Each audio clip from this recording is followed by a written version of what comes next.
What's going on, Broncos Country? Preseason week 2, just a few more hours away, so I thought we could run through 10 players to watch for between the Packers and the Broncos. Now, before we look at any of these 10 players, help us reach our subscriber goal of 24,000 subs before the game is over. We are less than 400 away, so let's start chipping away at that bad boy. But more importantly, if you're looking for a Broncos YouTube channel to keep you informed and entertained, you found the right spot.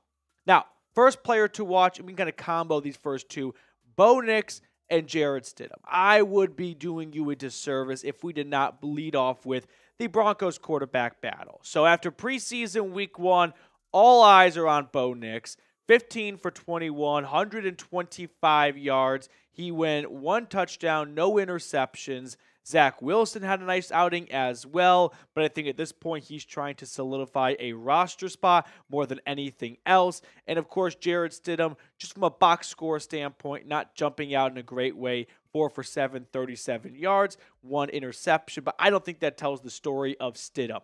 I feel like Bo Nix and Jarrett Stidham are neck and neck right now, but obviously all eyes are on Nix being the first-round pick. I don't think Stidham showed us anything bad in his preseason debut against the Colts, but I think that whatever Nix does, Stidham has to do twice as good just to garner some more attention. So for me, I think if Bo Nix goes out there against the Packers' #1 defense, I mean, they're probably not going to put out all 11 starters of theirs, but compared to going up against the Colts' second and third string defense, it'll be a little bit tougher against the ones for the Green Bay Packers. If Bo Nix can go out there and put together a solid outing, that's probably going to be everything Sean Payton needs to see to name him his starting quarterback as early as Tuesday. So it's important to factor in where in the preseason game these guys are going. First team defense, second team defense, third team defense on the other end.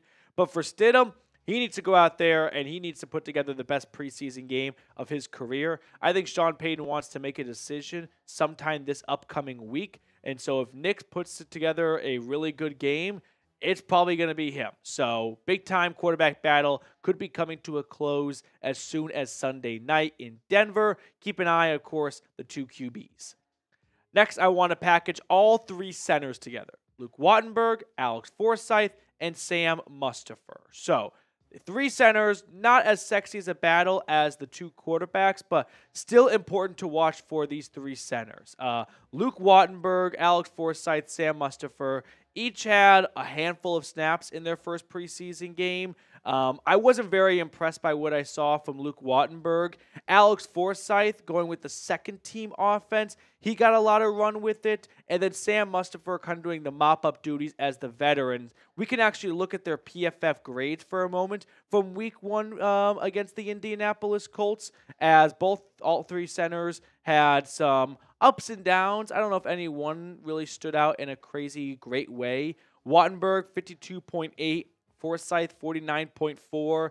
Mustipher, 70.8. But it's important to keep in mind, Wattenberg was going up against the first-team defense, whereas Forsyth was going up against the third and fourth-string defense. So those are really important details to factor in when looking at their grades. But for Wattenberg, a guy that started to run away with the starting center gig and to probably put together the biggest stinker of all 3, maybe you can make an argument for Forsyth, but yeah, this center battle is far from over. So kind of putting a bow on the first 5 guys to watch for, no pun intended.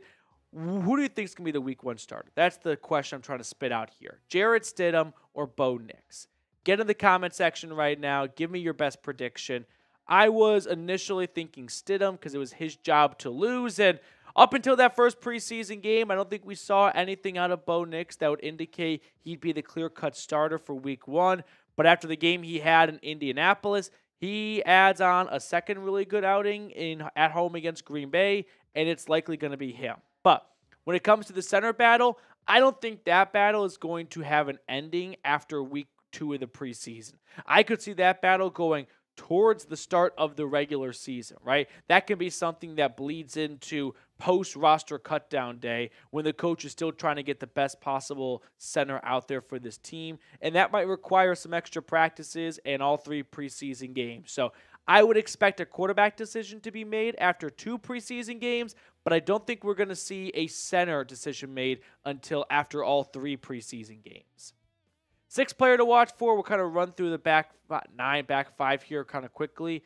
Running back Samaje Perine, I think he's fighting for a roster spot after the turnover he caused in week 1 of the preseason, and with how good Audric Estime looked and Jaleel McLaughlin. Like, if you can get the receiving element from Samaje handed off to Jaleel, and the short yardage, goal line, pass protection duties handed off to Estime, what's Perine's role on this offense? Plus, Blake Watson, the UDFA running back, was running all over the field. So Perine definitely needs to have a good game. Otherwise, he could be on the chopping block.